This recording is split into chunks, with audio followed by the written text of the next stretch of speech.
Bismillahirrahmanirrahim. وَلْتَكُنْ مِنْكُمْ أُمَّةٌ يَدْعُونَ إِلَى الْخَيْرِ وَيَأْمُرُونَ بِالْمَعْرُوفِ وَيَنْهَوْنَ عَنِ الْمُنْكَرِ. Alhamdulillah wassalatu wassalamu ala rasulillah mabad. Allah berfirman, wajahidu bi amwalikum wa anfusikum. Berjuanglah kalian, berjihadlah kalian melalui hartamu dan dirimu. Hampir semua ayat-ayat berjuangan dan pengorbanan itu dimulai dengan bi amwalikum, harta kalian, harta kalian. Saya mengajak secara praktis dan kami sudah buktikan. Rp1.000 itu bisa luar biasa dahsyat. Bisa beli mobil, bisa buat kuburan, ya, bisa membangun masjid. Uang 1.000. Mari kita satukan uang 1.000 kita. Nanti kami jemput di rekening ini, insya Allah bisa kita buat. Di rekening ini insya Allah kita buat sebuah kekuatan umat dengan Rp1.000. Rp1.000 dahsyat. Assalamualaikum warahmatullahi wabarakatuh. Pak, jangan cuma sholat pada tataran fikih saja semata, artinya bagus bacaan. Sudah cukup lama kita belajar tentang itu. Belajar tentang gerakan, bagaimana menghadirkan yang ketiga, hadirnya hati kita di saat kita melakukan bacaan dan gerakan sholat tersebut. Ini PR besar bagi kita. Bagaimana sholat itu, sebagaimana Nabi, arikh lana bis sholat, hibur kami dengan sholat, bahagiakan kami dengan sholat. Istirahatnya Nabi itu jemaah sekalian adalah melalui sholatnya. Kebahagiaannya para sahabat ada pada sholatnya. Ya, tidak ada komunikasi yang paling efektif seorang hamba dengan Khaliknya melebihi komunikasi melalui sholat. Sudah waktunya dan seharusnya kita sama-sama pada takbir, bukan cuma takbir secara fisik, tapi bagaimana menikmati takbir itu. Bukan cuma membaca doa iftitah dengan melepaskan fikihnya, tapi bagaimana menikmati doa iftitah itu betul-betul muqaddimah, merasakan dialog cinta dengan Allah Subhanahu wa taala melalui surah Al-Fatihah. Ya, mungkin ini butuh bapak-bapak dan saudara sekalian tadabbur dan kajian yang tafahum mendalam, supaya insyaallah Pak, jangan berhenti pada mempelajari sholat ini sampai sholat itu seperti berada di ruangan yang sangat istimewa untuk berdialog dengan Allah Subhanahu wa taala. Mohon sedikit waktu, tak mudah-mudahan tidak terlalu lama, persis azan kita mendangkan ini. Sedikit saya sudah ringkas dari kitab Kaifiyatul Khusyuk Minasy Al-Munajjib. Ini seorang ulama besar dari Timur Tengah sudah menulis. Saya sudah ambil bukunya dan ringkas ini 33 kiat mencapai khusyuk dalam sholat. Saya kira kita butuh semua ini, bagaimana menghadirkan itu khusyuk. Ya. Ya. Tentu kita sudah pendahuluan ya, khusyuk itu bukan kehilangan kesadaran, tidak. Khusyuk itu merasakan tumakninanya hati dengan Allah, merasa bahagia dengan Allah, merasa butuh kepada Allah, merasa kecil dengan Allah, merasa kendih dengan Allah, ya, merasa bahwa dirinya dipantau oleh Allah Subhanahu wa taala, ditatap oleh Allah Subhanahu wa taala. Khusyuk itu bukan sama sekali buat tidak mengingat sesuatu. Khusyuk itu hadirnya hati sehingga lahirlah ketenangan. Kiat tentu banyak yang belum terangkum di sini, bisa saja kita tambah, Pak. Ini yang pertama, mengenal Allah, ma'rifatullah. Ini ilmu pertama dulu. Kalau kita sholat itu berdialog dengan Allah, berbicara dengan Allah, melapor kepada Allah, dan harus ditanam baik-baik kuat Pak, bahwa kalau mau merasakan nikmatnya sholat harus punya keyakinan bahwa saya sedang berbicara dengan Allah, saya sedang berkomunikasi dengan Zat yang Maha Agung, Zat yang Maha Mulia, pemiliknya langit dan pemiliknya bumi. Jadi mulai dari takbir itu prosesi pembicaraan, baca doa iftitah, baca ta'uz, basmalah, semua punya pesan. Ini kapan kita gagal mengenal Allah, maka sulit berdialog dengan Allah Subhanahu wa taala. Maka ilmu sebelum bacaan-bacaan salat itu ilmu akidah atau ilmu tauhid. Siapa yang kita temani? Bagaimana posisi diri kita dengan Allah Subhanahu wa taala? Karena itu salat tidak langsung diwajibkan, tapi didalami dengan pendalaman ilmu akidah, ilmu tauhid itu 13 tahun baru muncul prosesi ibadah salat ini. Betapa penting sebelum kita mengucapkan Allahu Akbar itu tauhid. Baca doa iftitah itu tauhid. Berdoa kepada Allah, pengagungan kepada Allah itu tauhid. Dan ini tentu ma'rifatullah, mengenal Allah Subhanahu wa taala. Tidak mungkin kita mau asyik bercakap dengan seseorang kalau kita tidak kenal. Itu prinsip Bapak. Tidak mungkin saya mau menyampaikan semua unek-unek saya kalau saya tidak kenal seseorang. Butuh ilmu pendamping untuk bisa khusyuk, ya. Menghadirkan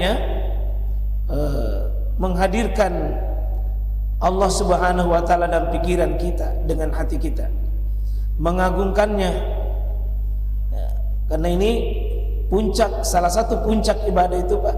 Kalau bisa kita menghinakan diri di hadapan Allah, Allah yang agung, Allah yang besar, Allah didahulukan, Allah yang lebih dipentingkan dalam perkara hidup kita, itu sudah khusyuk itu. Ketika kita mengagungkan Allah dengan lewat misalnya Allahu Akbar, lewat tasbih, itu pengagungan kepada Allah Subhanahu wa taala. Siapa yang beribadah Pak kepada Allah tapi tidak menghadirkan keagungan pada Allah, itu kekerasan itu dan kesombongan di hadapan Allah Subhanahu wa taala. Dan lebih penting adalah al-khauf ilallah, merasa takut kepada Allah. Siapa yang sesudah beribadah hadir kehinaan dirinya di hadapan Allah, merasa butuh kepada Allah, takut kepada Allah, hakikatnya itu ciri-ciri salatnya sudah diterima di sisi Allah Subhanahu wa taala.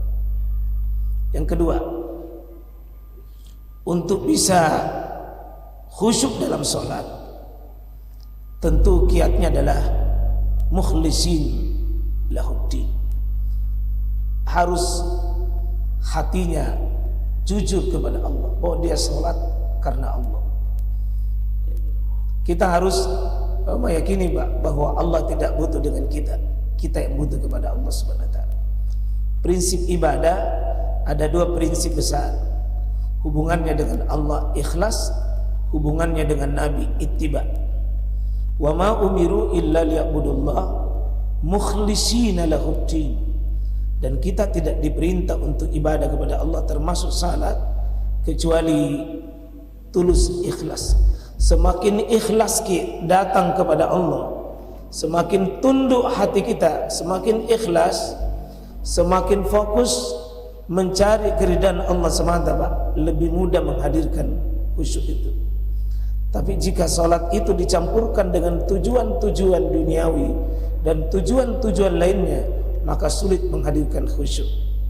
Ya, karena itu ikhlas ini salah satu juga perjuangan untuk bisa mendapatkannya, butuh ilmu akidah, butuh ilmu tauhid juga. Yang ketiga, ada himmah, ada semangat untuk kita melakukan sholat. Nah, itu dilarang kita sholat Pak. Nah, kalau memang dalam keadaan ya terlalu mengantuk, lebih baik tidur dulu. Terlalu lapar, lebih baik makan dulu. Ya, mau buang air kecil, kata Nabi sallallahu alaihi wasallam, la salata liman hadratit ta'am. Tidak ada salat kalau dia mengingat makanan, dia sangat butuh kepada makanan itu. Demikian juga wal ahbathan, jika mau keluar air kecil, buang air besar, itu lebih baik dikasih keluar saja. Atau apapun yang mendesak untuk keluar, harus ada semangat, sehingga kalau tidak ada semangat sulit menghadirkan kekhusyuan. Nah, itu dalam melakukan ibadah ini tidak boleh dalam keadaan sisa-sisa waktu dan sisa-sisa tenaga, Pak. Tapi memang dihadirkan untuk kepada Allah Subhanahu wa taala, ada semangat beribadah kepada Allah, ada semangat bicara kepada Allah, ada semangat berjumpa kepada Allah Subhanahu wa taala. Kemudian yang keempat, menghindari berpalingnya hati dan anggota tubuh dari sholat. Ini kita berusaha jangan sampai hati ini berpaling. Fisik saja, Pak, berpaling, katakanlah tidak menghadap kiblat, itu fatal kita punya sholat kalau sengaja. Nah, ada lebih hebat daripada sekedar berpalingnya tubuh, yakni berpalingnya hati kita. Dan inilah butuh doa juga kepada Allah Subhanahu wa taala, karena Allahumma inni, ya Allah kami mohon kepadamu al-khash, rasa takut, supaya hati ini, Pak, tidak berpaling. Maaf, seringkali kita hati ini takbir tapi tidak hadir. Hati ini kita ruku tapi hati itu tidak tertuju kepada sesuatu yang dilakukan. Kita kadang ruku, tubuh tak membungkuk, tetapi hati tidak hadir. Sering sekali, Pak, lain yang dipikir, lain yang dilakukan, lain pikiran kita, lain sholat kita. Dan khusyuk ini, berapa kemampuan kita menghadirkan hati kita dengan sholat, berapa kemampuan menghadirkan terlibatnya hati itu dari sholat kita yang ada hubungannya dengan sholat, itulah khusyuk itu. Jadi mungkin kita khusyuk di waktu takbir, berpaling lagi hati di waktu baca doa iftitah, tapi usahakan hadir di sebagian surah Al-Fatihah, Pak. Dan hati ini agak sulit menikmati sholat, Pak, jika satu, dia telah dikuasai oleh nafsu duniawi. Dunia tidak akan pernah menyatu dengan kecintaan kepada Allah Subhanahu wa taala. Siapa yang penuh dengan nafsu duniawi dalam dirinya, sulit menikmati kenikmatan khusyuk itu. Yang kedua, tentunya hati sulit khusyuk jika dipenuhi dengan maksiat kepada Allah Subhanahu wa taala. Maksiat ini adalah menjadi titik noda penghalang besar antara seorang hamba dengan Khaliknya. Itu adalah maksiat. Setiap maksiat yang kita lakukan itu pasti merusak bagian daripada kenikmatan dan ketenangan salat kita. Ya, karena itu butuh hati ini juga dibersihkan. Kata Imam Hujjatul Islam Imam Al-Ghazali, hati itu seperti sebuah wadah. Jika memang dia kotor, Pak, tanpa diundang lalat, itu lalat akan hadir. Ya, diusir dia akan pergi, sudah diusir datang lagi. Nah, seperti itulah biasa pikiran kita. Tapi kapan hati ini akan pergi, Pak? Ketika berusaha membersihkan hati kita dari kotoran-kotorannya. Dan ini nanti ada kaitannya bagaimana merawat hati kita, sehingga ketika dia menghadap kepada Allah, lebih banyak fokusnya berbicara dengan Allah dibanding ya hal-hal yang duniawi dipikir. Itu antaranya, Pak. Dan kita usahakan anggota tubuh ini, mulai dari mata. Mata ini, Pak, usahakan jangan berpaling dari tempat sholat, yakni tempat sujud. Dilarang melihat ke atas, dilarang melihat ke samping, dilarang menatap ke depan, dilarang menutup apa melihat ujung kaki dan memperhatikan yang tidak ada hubungannya. Karena itu mata sangat penting, telinga butuh dikendalikan. Kita lebih fokus kepada kesibukan bacaan kita sendiri. Ya, kemudian anggota-anggota tubuh yang lain sedapat mungkin itu dirawat supaya dia tidak berpaling dari kegiatan-kegiatan sholat. Itu sebabnya ya semua hal-hal yang mengganggu kita sebelum sholat itu sebaiknya ditutup. Ada gangguan mata, ada gangguan telinga, ada gangguan hidung, ada gangguan gerakan, ada gangguan seperti tulisan, bau dan sebagainya, Pak. Itu bisa menghadirkan gangguan dan mesti ditutup. Ya. Yang kelima, bersiap diri sepenuhnya untuk sholat.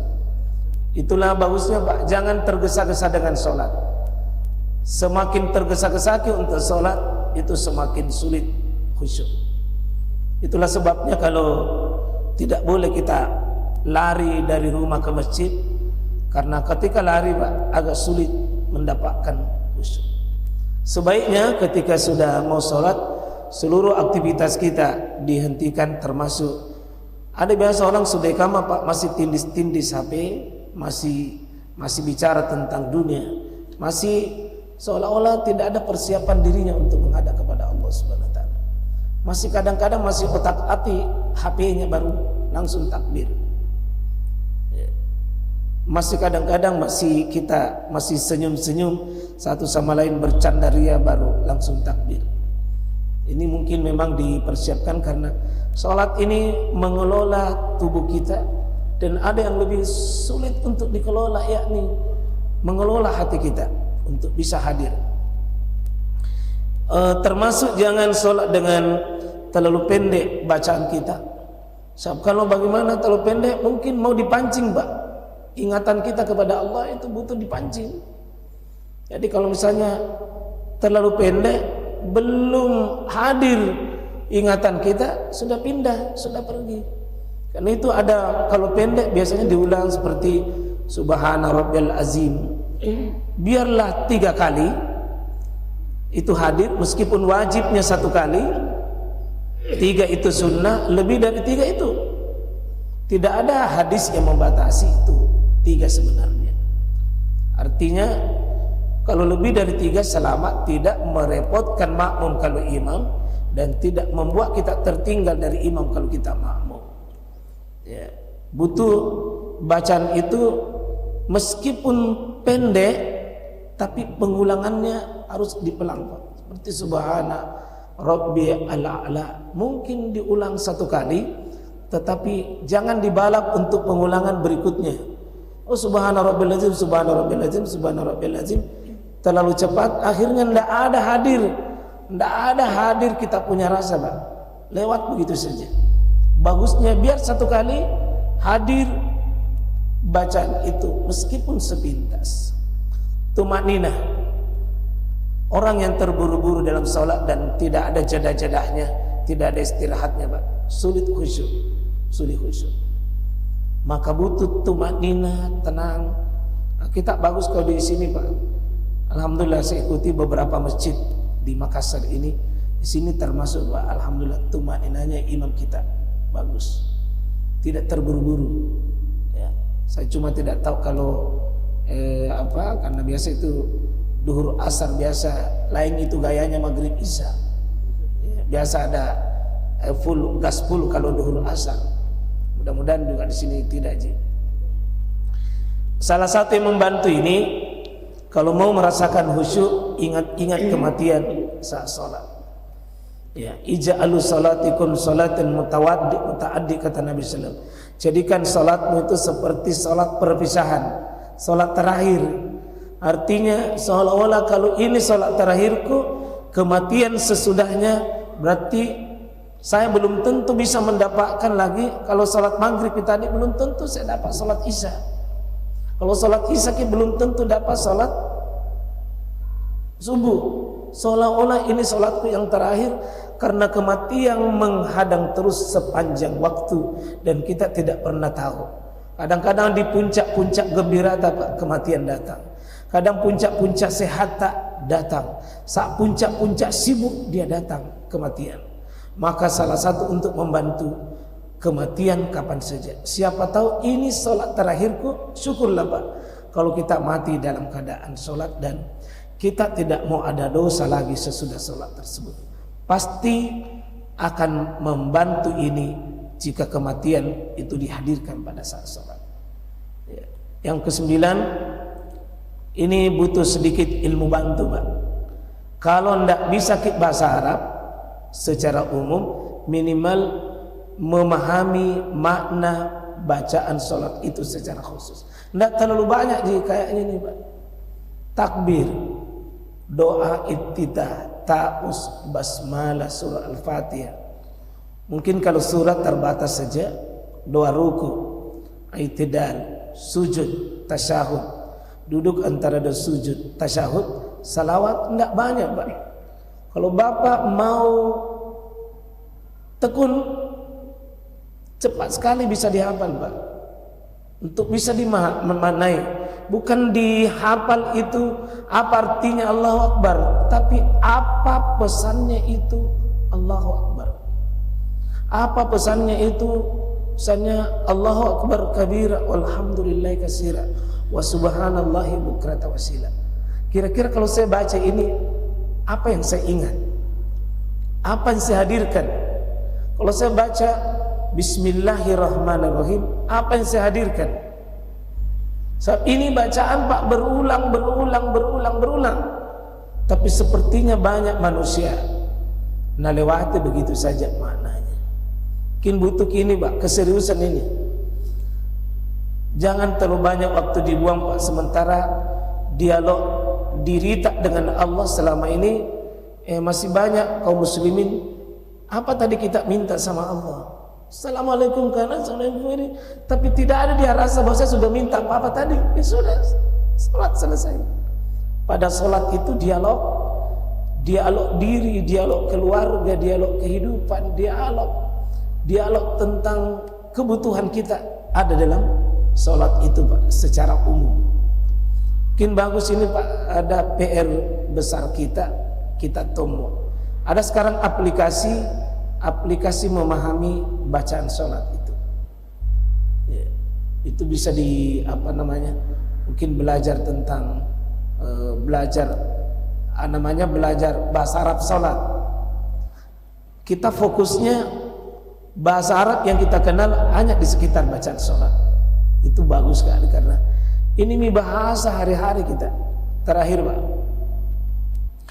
membaca surah sambil berhenti pada setiap ayat ini bagus. Surah Al-Fatihah bagusnya, ya, atau surah-surah yang kita hafal itu bagusnya.